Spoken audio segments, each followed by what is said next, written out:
building safer communities. Incarceration, rehabilitation, and reintegration. The truth is, unless we're putting everybody away for the rest of their life, everybody who's in prison is coming back to us. They're coming back to us better, or they're coming back to us worse. And unless we engage in real rehabilitation and a commitment to keep people out of prison, we are less safe than if we do not do that. So we think we're safe by sending people to prison, but we're really not, because as we know and heard the minister say, a third of people come back to recidivate again and end up back in prison. We need some criminal law reforms, which I will be writing in my recommendations. We need some new statutes. And we need to integrate criminal justice responses to alcohol and other drugs, mental health, and family violence, because that's the triumvirate that really drives the justice system. And judges have to be able to do evidence-informed sentencing. They have to have the knowledge they need to make a good and just decision that weighs public safety along with rehabilitation of the offender. We have that information gathered. It's not always given to the judges. Now, oops, I was supposed to be doing that all along, and I got so excited I forgot to. There we go. We know tough on crime. And those of you who heard the Thinkers program last week, you saw these statistics, and I saw your mouth fall open. So forgive me if you've already heard this, but it's so shocking I have to tell you again. We had the United States war on drugs in the 1980s, which resulted in 2.3 million prisoners in the United States as of February. We have 5% of the world's population and 25% of its prisoners. 1 in 23 adults age 18 to 65 is under supervision either by parole or probation in the United States. So we've really done tough on crime. This is how the Los Angeles County Jail looks.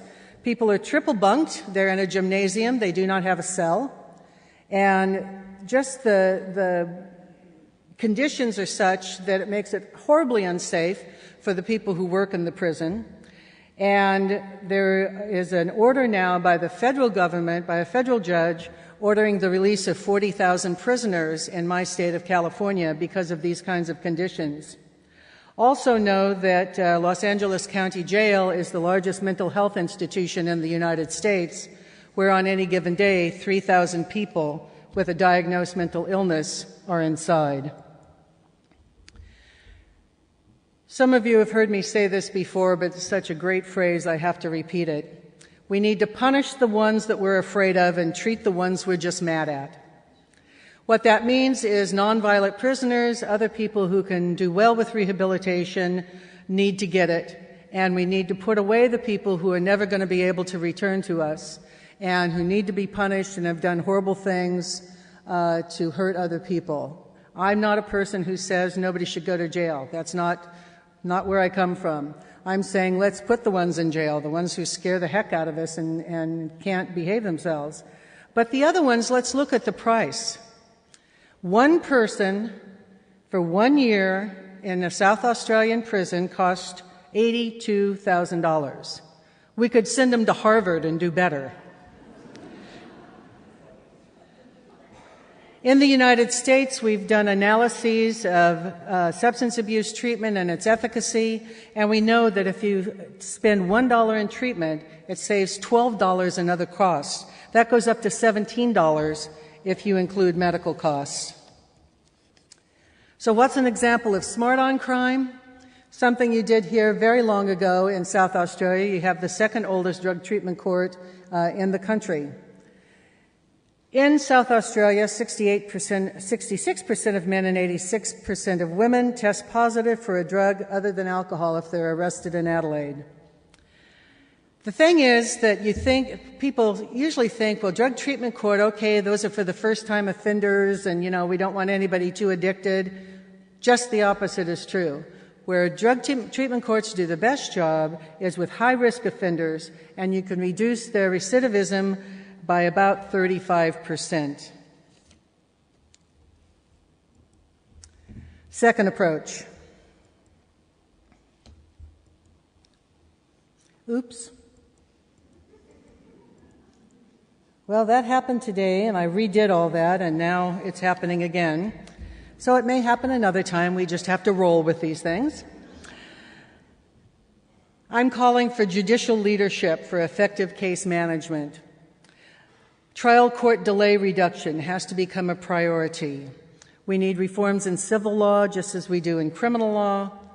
ADR is sometimes called alternative dispute resolution, but I prefer to call it, as your Chief Justice has called it, appropriate dispute resolution. And finally, the issue I mentioned about interpreters. So the old image of a judge is you sit back, you let the lawyers try their case, you call the balls and the strikes, you don't get involved, you let them they know best. And that really is an outdated notion. You have to get in there and roll up your sleeves and hold conferences and say, okay, where are we? What do we need to be doing next? How's the discovery going? What are the issues that we can settle that we won't have to try in court? And really get down, on the floor and wrestle with them, not literally, to get a hold of the case management issues. That means that judges control the case flow, not the content. We can never go sticking our nose into something we don't know about. The lawyers control the content, except for admissibility issues and so forth, but judges should control the case flow. We have to start imposing the existing management rules that the courts have and apply monetary sanctions for noncompliance by lawyers.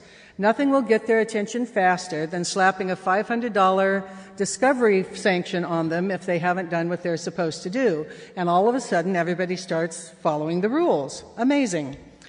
And I would like to see the lists of each day list the oldest case first, so it's always on the top of our mind, always on the top of our inventory, so to speak, to get those older cases out of the way. The other thing good management can do is identify what I call soft spots. We know that very few cases actually ever go to trial. Yet from the day something is filed, everything marches towards that event which is likely not to happen. And it's really ineffective. If you do good case management, you can ensure swifter justice. We have to reduce adjournments. Every adjournment in the magistrate's court, according to Dr. Andrew Cannon, if every case was reducing adjournments by 1, it would save the time of 5 magistrates. Imagine denying 1 continuance or requiring that the attorneys have good cause for the continuance, not just because everybody kind of felt like it. And back in the good old days, when I was still on the bench, not all that long ago, I would say, where's your motion? Is it in writing? What's the good cause? And the newer lawyers would look at me like kind of, are you making this stuff up? And I said, no, read the statute. It says you have to do this before you can request an adjournment. About 30% of the people who are awaiting trial in the district court spend an average of 116 days in custody, and 30% of them will never be convicted of anything. When it gets down to actually getting the case together, they'll either be dismissed or adjourned, not adjourned. There's a word you have that's not popping in my mind in a moment. They'll either be adjourned or dismissed, or there's a nolli pros, or there's something else that happens other than a guilty verdict.